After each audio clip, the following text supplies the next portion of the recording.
आज आपण मुगाचे भजे बनवणार आहोत। तर त्यासाठी अशा प्रकारे मी मुगाची डाळ भिजत घातली होती 2 वाट्या।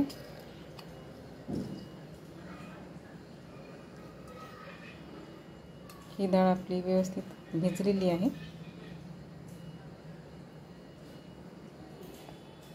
तुम्हाला हवं असल्यास 4 तास भिजत ठेवा, वाटलंच तर रात्री भिजत घाला आणि सकाळी तुम्ही मुगाचे भजे करू शकता। यामध्ये बघा मी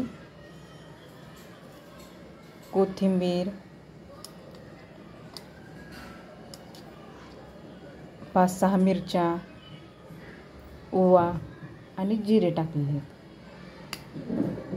हळद, मीठ आणि यामध्ये थोडं लिंबाचा रस पिळलेला आहे।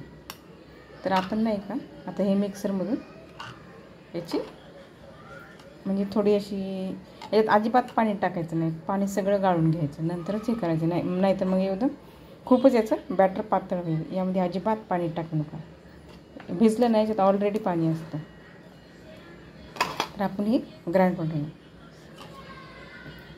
आणि थोडं असं म्हणजे नॉर्मल आपण कसं हाताला लागेल तसं, म्हणजे रवाळ कसं असतं तसं टाईपमध्ये हे दळून घ्यायचं, वाटून घ्यायचं, म्हणजे एकदम बारीक असं मऊसार पीठ नाही करायचं, त्या प्रकारे करायचं। मग त्याने व्यवस्थित मुगाचे भजी आपले बनते।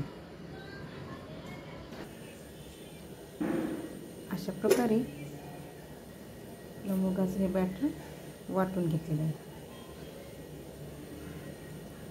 एकदम जास्त बारीक नाही केले, थोडं दरदरच ठेवलेलं आहे। आणि याच्यात पाणी पण अजिबात नाही टाकलेलं आहे।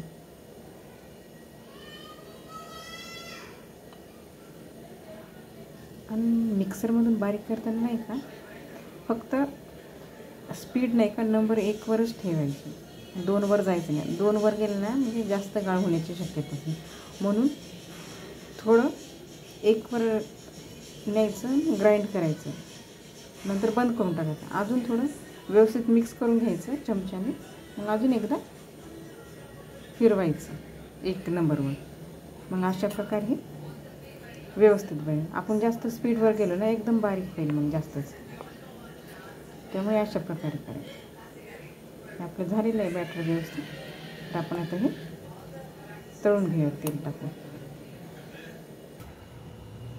कढईत तेल गरम झालेलं आहे, तर यामध्ये असं आपण मुगाचे भजे टाकू।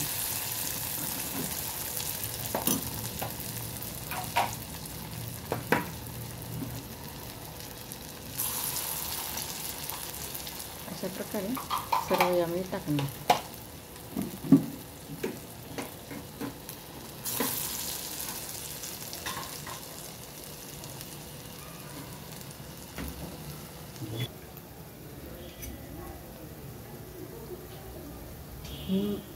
मीडियम गॅसवरच हे तळून घ्यायचे व्यवस्थित।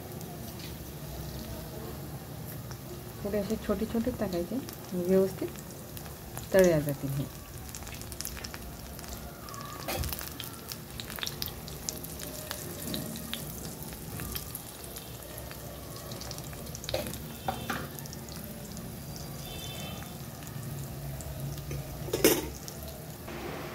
मुगाचे भजे तयार झाले, तर आपण हे आता काढून घेऊया।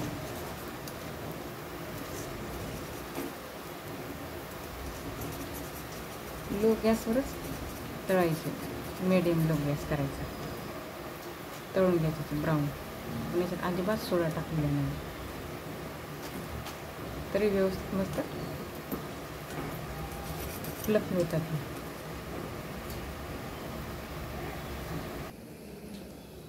अशा प्रकारे आपली मुगाची भजी तयार झालेली आहे। यामध्ये सोडा अजिबात टाकलेला नाही, तरी मस्त झालेली आहे, सॉफ्ट एकदम व्यवस्थित असे गोल्डन भाजून घ्यायचे।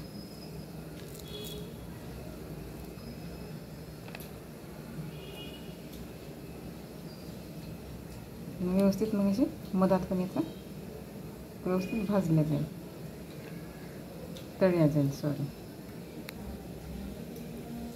अशा पद्धतीने करून बघा, नक्की व्यवस्थित परफेक्ट पण बनतील. कदाचित चुकून झालं असेल तर पाणी यामध्ये तुम्ही थोडं बेसन टाकून मग व्यवस्थित असे पकोडे बनवू शकता. चवीलाही छान लागतं. एकदा नक्की ट्राय करा. आवडले असेल लाईक करा, शेअर करा, सबस्क्राईब करा. थँक्यू.